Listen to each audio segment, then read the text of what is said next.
Ladies and gentlemen, you have been a fantastic crowd so far, no doubt that is going to continue through the night. This next act, he's one of Sydney's finest. You are going to love him. Ladies and gentlemen, please start the applause now. Start lifting the roof and welcome Sam Bowring!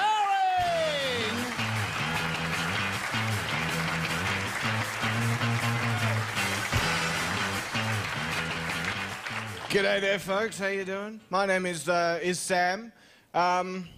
It's actually just Sam. It's not Samuel or Samson or Samwise or anything like that. It's just Sam, and that's because I was actually named after the family cat. Yeah, my parents, they had this cat called Sam. Then they had me, and they went, ugh, we used up the name that we liked on the cat. So they took the cat's name away. They called me Sam. They renamed the cat Mr. Meowgie. So I've always been very happy that happened in the right order. But, thank you so much for coming out tonight, guys. I know it's a bit of a wintry evening out there. It's bitterly cold, and I hate winter. I tell you what, though, I don't complain too much about Sydney weather these days, because I spent 4 years living out in Bathurst, and fucking hell, it is cold in Bathurst. It's freezing. Like, you might not know this, actually, but in Bathurst in winter, all the Jehovah's Witnesses die because no one will let them inside. Yeah. They go, knock, knock, can we come in and help you find God? Nah, I think you'll find him pretty quickly if you just stay the fuck out there. You tell him I said hello. But, you know, I don't like winter. But, I mean, winter's not all bad. I mean, you know, there's some positives, I suppose. No mosquitoes in winter. That's good. I hate mosquitoes. Mind you, I do think mosquitoes are amazing in that they're the only animal who can make you lie in bed beating the shit out of yourself. You know, and if you're anything like me and you know that there's a mosquito somewhere in the room, your skin becomes very hypersensitive, doesn't it? You become very aware of anything going on the surface of your skin. Like, even if it's just a hair on your arm going... "Duh." And you go, "Ah! Ow!" I think the idea here is that the mosquitoes are... they're tenderising us. But... I always wished that I could communicate with the mosquito in my room. I wish I could talk to it, because I'd really like to make a deal with it. I would say, look, will you stop doing endless passes around the room, okay? This blood is all from the same brand. Just pick a cut and go with it, will you, for Christ's sakes? I tell you what, I'll make you this deal, right? You get to land once, you get to drink your fill, you're happy, you get lost, I get to go to sleep, I'm happy, everyone's a winner. But then I think to myself, if the mosquito did say, well, sounds like a pretty good deal, Chief, and landed, I'd probably be looking at it thinking, do I really feel the need to uphold the honour of this verbal contract? I could just smash you. But then again, if I went to smash it and missed and it got away, then word would get out amongst the mosquito population that I was not to be trusted, and mosquitoes would never believe me again. Should be a sad waste of a strange and highly specific superpower, I think you'll agree. Certainly some weird hypothetical bullshit to be worried about, but anyway.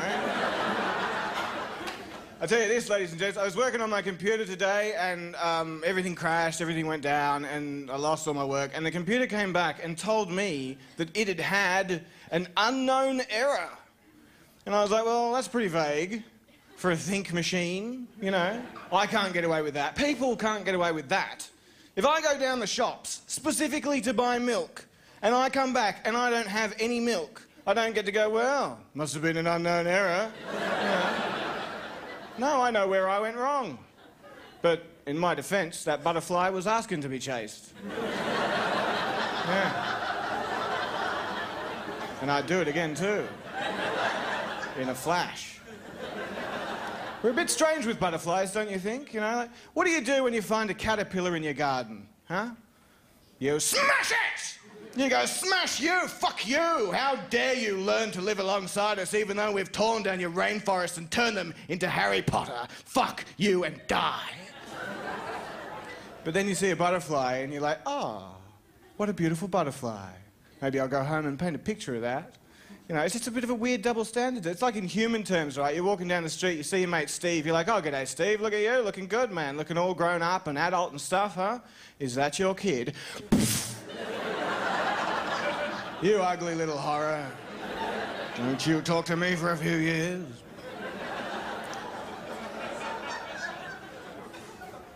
But yeah, on the computer, so much email, so much spam on the computer these days.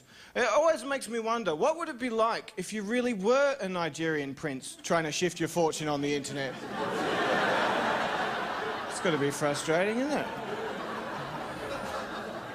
I write such nice emails and I never get any replies. I'll tell you what, I was walking down the street today, I heard one of those car alarms. You know these car alarms that, like, differentiate the sounds that they make?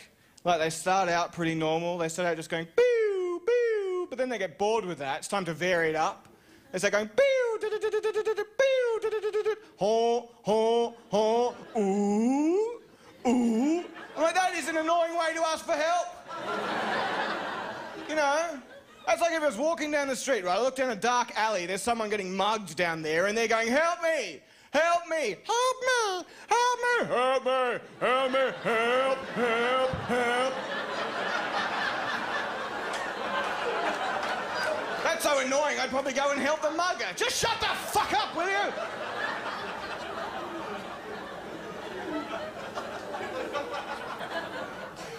I don't really like cars very much. I don't even like driving. I prefer trains. I was on a train recently. I was on a CountryLink train, right?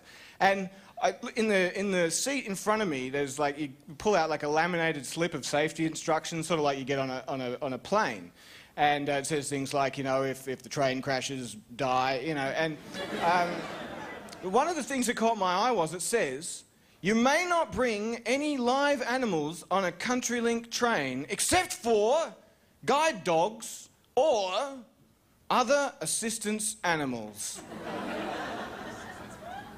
What? Other assistance animals? What, like a monkey who goes to fetch you pies? What? Canary you take into the toilets with you before you go in, just to test, you know.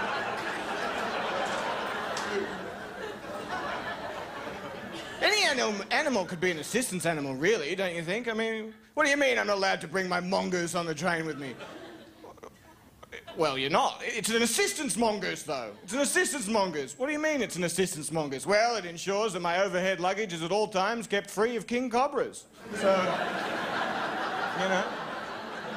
And this is my dancing cat. He makes sure I always keep the beat. And this is my swarm of messenger bees. And this is my pig I use as a footstool. And we're all going to Timbuktu to fling pineapples over a rainbow. So what's it to you, train man?